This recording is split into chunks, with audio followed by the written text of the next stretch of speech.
पुरातत्व भनेको चाहिँ नि मानिसको विगतलाई अध्ययन गर्ने हो। कुनै पनि क्षेत्रमा भएका जुन पनि सांस्कृतिक आयामहरू छन् ती आयामहरू एकैचोटि स्थापित भएको हुँदैन, त्यो विकसित भएर आएको हुन्छ। विभिन्न चरणमा यो विकसित भएको हुन्छ।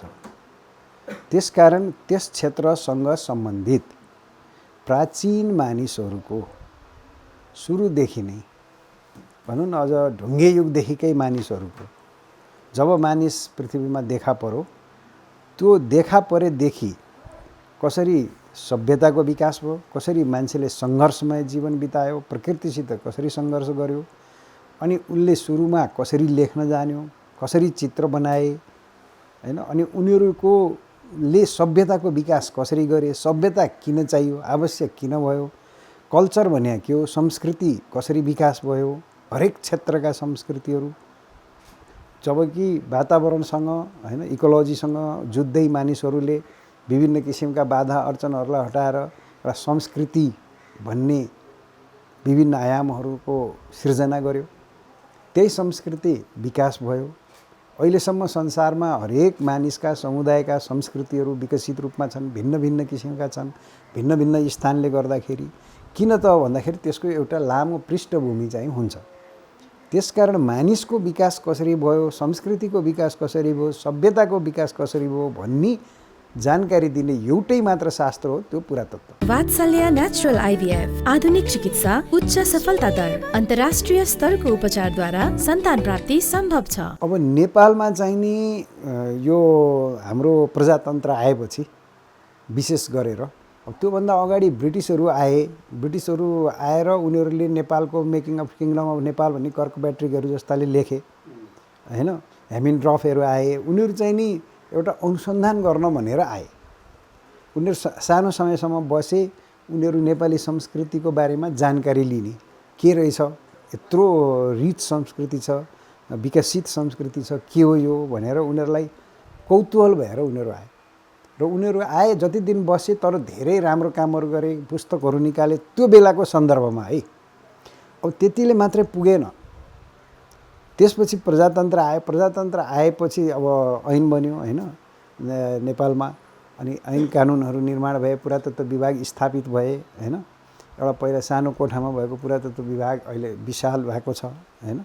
अब यसरी पुरातत्व चाहिँ नि लगभग प्रजातन्त्र आएपछि नै विशेष गरेर सुरु भएको मानिन्छ। र यही बिचमा केही हाम्रो नेपालका विद्वानहरू धनबहादुर बज्राचार्य भयो, नयराज पन्तहरू हुनुभयो, उहाँहरूले ज्ञानमणि नेपाल हैन, उहाँहरूले चाहिँ नि इतिहास लेखन परम्पराहरू नयाँ ढङ्गबाट, प्रमाणिक ढङ्गबाट लेख्न सुरु गर्नुभयो। र प्राप्त भएका यो अभिलेखहरूलाई सङ्कलन गर्ने, अनि त्यसमा सत्यमोहन जोशीज्यूको पनि ठुलो योगदान छ हैन, उहाँले पनि गर्नुभएको छ। भनेपछि यी हाम्रा अग्रजहरूले पुरातत्वको महत्त्व छ है यहाँ भनेर फिल गरेकै हो। र 2016 सालमा जब यहाँ हाम्रो त्रिभुवन विश्वविद्यालय स्थापित भयो, पठन पाठनहरू सुरु भए, अनि 16 सालमा हाम्रो नेपाली इतिहास, संस्कृति तथा पुरातत्व भन्ने यो विभाग स्थापित भयो। यो युनिभर्सिटी सँगसँगै स्थापित भएको, जसमा गोकुलचन्द्र शास्त्री अनि तपाईँको डाक्टर हितनारायण झा भन्ने उहाँहरू कोलम्बो प्लान अन्तर्गत इस्टेब्लिस गर्न लाउनुभयो। त्यही अन्तर्गत डाक्टर एसबी देव आउनुभयो। उहाँहरूले यसमा धेरै ठुलो कन्ट्रिब्युसन गर्नुभयो। अनि पुरातत्व विभाग चाहिँ नि इस्टेब्लिस भयो, अनि सत्यमोहन जोशीहरूले काम गर्नुभयो त्यहाँ हैन। अनि त्यसपछि चाहिँ नि विभिन्न चरणमा मानिसहरू त्यहाँ आए, जसमध्ये जनकलाल शर्मा पनि निकै महत्त्वपूर्ण देखिन्छ। जनकलाल शर्मा, अब हामीले हेर्दाखेरि के देखिन्छ भने अब साफल्य मात्रै हुनुभयो, उहाँले पनि धेरै गर्नुभयो। भने यसरी बिस्तारै बिस्तारै एउटा पुरातत्व भन्ने एउटा शास्त्र हो, यो एउटा वैज्ञानिक अवधारणा हो, यसलाई अध्ययन गर्नुपर्छ, यसलाई अध्यापन गराउनुपर्छ, विद्यार्थीहरूलाई सिकाउनुपर्छ भन्ने सिलसिलामा भारतमा पनि अब स्कुल अफ आर्कियोलोजी भनेर भिन्न ब्रिटिसहरूले बनायो। तर यहाँ चाहिँ नि के भयो भने हाम्रो यो त्रिभुवन विश्वविद्यालय अन्तर्गत मात्रै हामीले यो चाहिँ नि सुरु गऱ्यौँ। र पुरातत्व विभाग भनेर नेपाल सरकारको चाहिँ नि यो प्रजातन्त्र आएपछि नै 7 सालपछि नै बिस्तारै विकास भएको हो हैन। अब हामीले हेर्दै जाँदाखेरि के देख्छौँ भने पुरातत्व विभाग अब पुरातत्व विषय कोसँग सम्बन्धित छ भन्दाखेरि पुरातत्व भनेको सब्जेक्ट नै रिसर्च भन्ने सब्जेक्ट हो। यो विषय अनुसन्धान नै हो। त्यसमा अनुसन्धानको पनि धेरै यो आफ्नो क्षेत्र हुन्छ। त्यो क्षेत्र अन्तर्गत यो अनुसन्धानले पहिला एक्सप्लोरेसन गर्छ, अन्वेषणको कामहरू गर्छ। त्यसपछि अति आवश्यक भयो भने विगतका हाम्रो संस्कृतिलाई बुझ्नको लागि अनुसन्धानले यो कुरा देखाएको छ, अब यहाँ तल पृथ्वी मुनि चाहिँ नि यो सामग्री हुनुपर्छ, त्यसलाई चाहिँ नि बाहिर निकालेर हामीले अध्ययन गर्नुपर्छ भनेपछि अन्वेषण सुरु भएपछि उत्खनन सुरु हुन्छ। उत्खनन भएपछि अनि त्यसपछि पुरातत्व विभागले के गर्छ, त्यसलाई संरक्षण गर्छ, सम्वर्धन गर्छ, इन्टरप्रिटेसन गर्छ, व्याख्या गर्छ ती वस्तुहरूको त्यो हो के भनेर। र पहिलाका मानिसहरू कसरी बस्थे, उनीहरूको दैनिकी कस्तो थियो, उनीहरूले संस्कृति अहिलेको नेपाली संस्कृतिको विकासमा उनीहरूको योगदान कति रह्यो हैन। अनि एउटा मानिसको उत्पत्ति भएदेखि अहिलेसम्मका जुन अध्ययन छ त्यो चाहिँ नि यो विषयले मात्रै गर्ने भएको हुनाले यसको महत्त्व चाहिँ नि अति नै छ। अब हामी अहिले हाम्रो संस्कृति, हाम्रो पहिचान भनेको के हो त भन्दा हामी नेपालीहरूको पहिचान भनेको एउटा लामो पृष्ठभूमिबाट बनेको छ। काठमाडौँ उपत्यकामै हेर्नुहोस्, गोपाल, महिषपाल, किराँत, लिच्छवी, मल्ल हुँदै पछि शाह राजाहरू आएर अहिले नेपाली संस्कृतिको विकास भयो। पश्चिममा खस मल्ल राजाहरूले पनि आफ्नो संस्कृतिको विकास गर्नुभयो, त्यही अनुसारको त्यहाँको संस्कृतिको विकास भयो। पूर्वमा सिमरौनगढमा नान्यदेवहरूले कर्नाटक डाइनेस्टी भनेर इस्टाब्लिस गरे। अब उहाँले मिथिला कल्चर अहिले जुन तपाईँ हामीले देख्छौँ त्यो मिथिला कल्चरको संरक्षण सम्वर्धन गर्नुभयो उहाँहरूले। भनेपछि एउटा बृहत नेपाली संस्कृति चाहिँ नि यी सबैलाई समेटेर मात्रै नेपाली संस्कृति हुन्छ। अब पुरातात्विक रिसर्च गर्ने मैले भने यो विषय नै रिसर्च हो। त्यसमा पैसा पनि खर्च हुन्छ, म्यान पावर पनि खर्च हुन्छ। हेर्नुहोस् है, मानिसहरू स्किलफुल म्यान पावर पनि चाहिन्छ हैन। हामी एउटा निश्चित बजेटमा हिँड्ने, त्रिभुवन विश्वविद्यालयको बजेटमा हिँड्ने भएको हुनाले त्रिभुवन विश्वविद्यालयले पुरातत्वमा लगानी गर्ने भनेको धेरै कम छ। मेरो भनाइ के हो भने जस्तो बाहिर विदेशतिर हामीले हेऱ्यौँ भनेदेखि 12 मास उनीहरूले कुनै न कुनै पुरातात्विक कार्यहरू गरिरहेका छन्, अनुसन्धान गर्छन्, अन्वेषण गरिरहेका हुन्छन्, कहीँ कहीँ उत्खनन गरिरहेका हुन्छन् 12 मास। अब हाम्रो यहाँ चाहिँ नि के भयो भनेदेखि एउटा सिजनमा मात्रै हामीले गर्न थाल्यौँ हैन। अनि त्यसपछि अब यसमा डिपेन्डेन्ट के भयो भने त बजेटहरू भयो। अब मैले बजेट बनाएर त पठाउन पाइँदैन, बनाउने भनेको पुरातत्व विभागले नै हो। त्यसकारण मैले के भने स्थानीय सरकारलाई हामीले बलियो बनायौँ र स्थानीय तर्फबाट गयो भनेदेखि अनि त्यहाँको गभर्मेन्टले पनि हेर्छ नि त हैन। किनभने ऐन नियममा हेर्नुभयो भने त संस्कृति संरक्षण गर्ने, भाषा संरक्षण गर्ने आदि आदि छ नि त। कसरी बुझ्नुहोस् भने मूर्त र अमूर्त दुईटा सम्पदा हुन्छ पुरातत्वमा। मूर्त सम्पदा भनेको जुन तपाईँले देख्नुहुन्छ, छुन सक्नुहुन्छ। अमूर्त भनेको जस्तो चालचलन, रीतिरिवाजहरू हुन्छन् र ओरल ट्रेडिसनमा आएका कुराहरू हुन्छन् हैन। पश्चिम नेपालमा जानुभयो भने हरेक गाउँमा एउटा न एउटा समुदायले आफ्नो इतिहास बतिरहेछ। मैले त्यो देखेँ के। जस्तै वैद्यहरूको जडीबुटी गर्ने एउटा समुदाय नै रहेछ पश्चिम नेपालमा। त्यो अन्तर्गत मेरो एकजना विद्यार्थी पनि थिए, उनले त्यहाँ धेरै अनुसन्धान गरे त्यो औषधिहरूमा। अब उनले लेखेको कसले पढिदिने? अनि मैले थेसिस लेख भने, अनि उनले अलिकति थेसिस पनि लेखेका छन्। त्यसकारण के हुन्छ भने हामी त्यो खोजी हामीले गर्न सकेनौँ। जस्तै भन्नुहोस् न, अब पाथर नेउली किन बनाए? सुर्खेतकै काँक्रे बिहार म तपाईँलाई भन्छु, कसले बनाएको, कसरी ठोक्क गर्नुहुन्छ? अनुसन्धानै भएको छैन। अब सुरुमा अलिकति हेरेँ, त्यो सबै छरिया देख्यो, मूर्तिहरू देख्यो।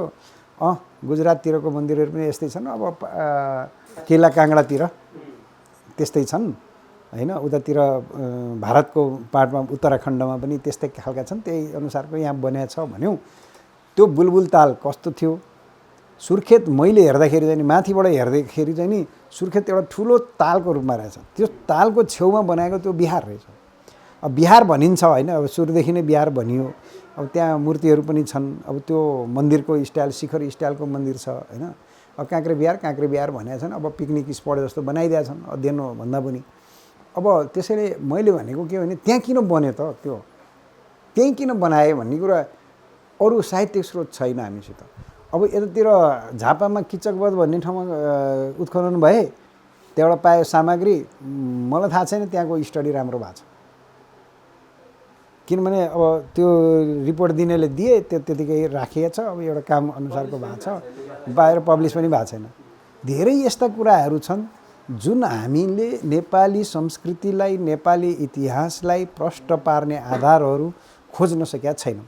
अब हामीले अझ मान्छेलाई बाहिर पठाएर त्यो ट्रेनिङ दिएर त्यहाँबाट यहाँ ल्याएर गर्न सक्छौँ। इभन अहिले पनि भन्नुहोस् न, पुरातत्व विषयले फेरि धेरै विषयहरूसँग कोअर्डिनेसन गर्नुपर्छ क्या। जस्तो जियोलोजीसँग हाम्रो सम्बन्ध छ, जोग्राफीसँग हाम्रो सम्बन्ध छ, किनभने त्यो हामीले अध्ययन नगरिकन भन्न सक्दैनौँ। कतिपय साइन्टिफिक कुराहरू छन्, ल्याबका कुराहरू छन् होइन, ती कुराहरू पनि हामीले यहाँ डेभलप गर्न सकेका छैनौँ। अब कोअर्डिनेसन पनि त्यति हुन सकेका छैन। जस्तो भन्नुहोस् न, एउटा एक्जाम्पल दिन्छु, जियोफिजिक्स सर्वे यहाँ पेट्रोल खानी खोज्नलाई अनेक गरिन्छ, जबकि पुरातत्वको जियोफिजिक्स सर्वे हामीले मजाले जियोलोजी डिपार्टमेन्टसित नेगोसिएट गरेर गर्न सक्छौँ, त्यसमा कुनै ऊ छैन। तर के भने अब त्यसमा खर्च त हुन्छ। अब विश्वविद्यालयले एक्लैले धान्न त सक्दैन, अब त्यसमा सरकारले पनि अब ल यो विषयमा यसरी लगानी गर्ने भन्ने पनि छैन।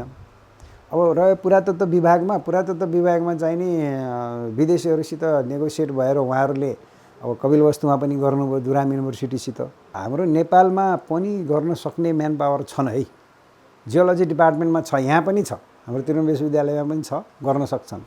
यो त मैले बारम्बार भनिरहेको छु, हामी गरौँ होइन। अब अन्वेषणमा कति पैसा खर्च गर्ने भन्ने कुरा आउँछ कि पहिला होइन। अब यो जानकारी पुरातत्व अलिक पछाडि पऱ्यो के अरूभन्दा। अब सञ्चार धेरै अगाडि आयो, तपाईँहरूकै सञ्चारहरू धेरै अगाडि आइसक्यो, अन्य यो विद्युतहरू पनि अगाडि आइसके, सबै आइसकेछन् धेरै। तर पुरातत्व अलिक पछाडि पऱ्यो, किनभने अब पुरानो कुराहरू मात्रै यिनीहरूले अध्ययन गर्छन्, पुरानो मात्रै हेर्छन् भन्ने मात्रै मान्छेको कन्सेप्ट हो क्या। यसको इम्पोर्टेन्स के हो भनेर हामीले स्कुल लेभलदेखि नै बुझाउन सक्नु पऱ्यो। एक मानिसलाई थाहा हुनु पऱ्यो पुरातत्वको काम यो हो है। अहिले गएर सोध्नुहोस्, कुनै पनि लेमानलाई गएर सोध्नुहोस् पुरातत्वको काम के त भन्दाखेरि खन्ने गर्ने, अनि यसो पुरानो कुरा सङ्कलन गर्ने, मन्दिरहरू संरक्षण गर्ने, मन्दिरहरूमा त्यो संरक्षण गर्दा ठेक्कापट्टा लाउने, यो काम मात्रै हो भन्ने जस्तो भइसक्यो क्या। मान्छेलाई पुरातत्वमा यतिसम्म अवेरनेस छ भन्ने नै भएन क्या। जस्तै भन्नुहोस् न, अब पुरातत्व विभागले पास गर्यो, सरकारले धरहरा बनायो, रिसर्च के हो त मलाई थाहा छैन, त्यहाँ के युज गरिरहेको छ, कमसेकम मेरो डिपार्टमेन्ट त थाहा हुनु पर्थ्यो नि त, कसरी बनाइरहेछ होइन, नेगोसिएट छैन के। अब पुरातत्व विभागले दुराम युनिभर्सिटी, युनेस्को यिनीहरू सबै लागिरहेछन्। अब कि त्यसमा हामी पार्टिसिपेसन हुन्छौँ, एज ए अब अब्जर्भरको रूपमा पनि हुन्छौँ, एज ए त्यो अध्ययन गर्ने सिलसिलामा हामी हुन्छौँ, मात्र हाम्रो त्यति मात्रै भूमिका हो त्यहाँ। जस्तो उहाँहरूकै सिफारिसमा त मैले विद्यार्थीलाई लगेर ट्रेनिङ दिन पाइरहेको छु होइन। अब कपिलवस्तु लुम्बिनीमै उहाँहरूको फोकस छ, हामी त्यहीँ जान्छौँ। मलाई चाहिँ नि के लाग्छ भने जबसम्म हामी नेपालीहरूले नै आफूले लागेर यो अनुसन्धान, उत्खनन, संरक्षण, सम्वर्धन गर्दैनौँ तबसम्म हामी पूर्णता पाउँदैनौँ। विदेशीहरू सित्तीमा त आउँदैनन्, उनीहरूले पनि यहाँ त काम गर्ने नै हो होइन, चाहे जसले लगानी गरोस्। विदेशीहरूको सहयोग हामीलाई आर्थिक रूपले पनि चाहिन्छ। नेपाल सरकारले मात्रै गर्नलाई पनि गाह्रै देखिन्छ होइन, किनभने उहाँहरूले तर लगानी गर्न चाह्यो भने चाहिँ हुन्छ, किनभने धेरै ठाउँमा लगानी गरेको छ नेपाल सरकारले। अब यो पुरातत्वमा पनि म लगानी गर्छु भन्यो भनेदेखि मजाले हामीले एक्सप्लोरेसन, एक्सकभेसनहरू गर्ने ठाउँ ठाउँमा नेपालीहरूले आफै एक्सप्लोरेसन त हामी मजाले गर्न सकिहाल्छौँ होइन, साइन्टिफिक ढङ्गबाटै गर्न सक्छौँ। अब एक्सकभेसन गर्दाखेरि पनि हाम्रो नेपालमा पनि छन् म्यान पावरहरू त, तर हामीले एउटाले भन्थ्यो कि मैले सुनेअनुसार चाहिँ नि त्यो विदेशीले भन्थ्यो भने चाहिँ नि वर्ल्ड वाइड हुने, त्यही कुरा मैले भन्यो भने अरूले नपत्याउने हुन्छ। पाटनमा पुरातत्व बगैँचा भन्ने छ, त्यहाँ चाहिँ नि पहिलादेखि नै संरक्षण सम्वर्धन गर्ने भनेर ढुङ्गाका मूर्तिदेखि लिएर काष्ठका पेन्टिङका धेरैहरू संरक्षण भएका छन्। ल्याब चाहिँ नि नेपाल सरकारले त्यहाँ बनायो। अहिलेको अवस्था के छ थाहा छैन। पहिला चाहिँ नि त्यो ल्याबले राम्रै काम गरेको देखिन्छ, त्यसबाट विकसित भए, तर के भने त्यसलाई फलो गर्ने अर्को जेनेरेसन आइदिएन क्या। मैले सबभन्दा राम्रो एउटा उपाय चाहिँ नि के देखिरहेको छु भने अहिले अब नेपाल संहितामा गयो, पुरातत्वलाई पनि हामीले स्थानीय तहसम्म लान सक्नु पर्यो। नगरपालिकादेखि लिएर गाविसदेखि लिएर वडादेखि लिएर हामीले क्षेत्रमा पनि क्षेत्रीय ढङ्गले पुरातत्व विभागको स्थापना गरेर त्यहाँ पुरातत्व विषय जानकारी राख्ने मानिसहरूलाई खटाउन हामीले सक्नु पर्यो। एउटा कुरा त्यो छ। त्यसले के हुन्छ भनेदेखि हरेकले आफ्नो प्रोफाइल बनाउँछन्, हरेक गाविसको हामी कहाँ रिपोर्ट आउँछ, अनि कहाँ कस्तो आवश्यकता छ त्यो हेरेर यो क्षेत्रीय सरकारले पनि गर्न सक्छ, किनभने क्षेत्रीय सरकारसित पनि अहिले बजेट छ।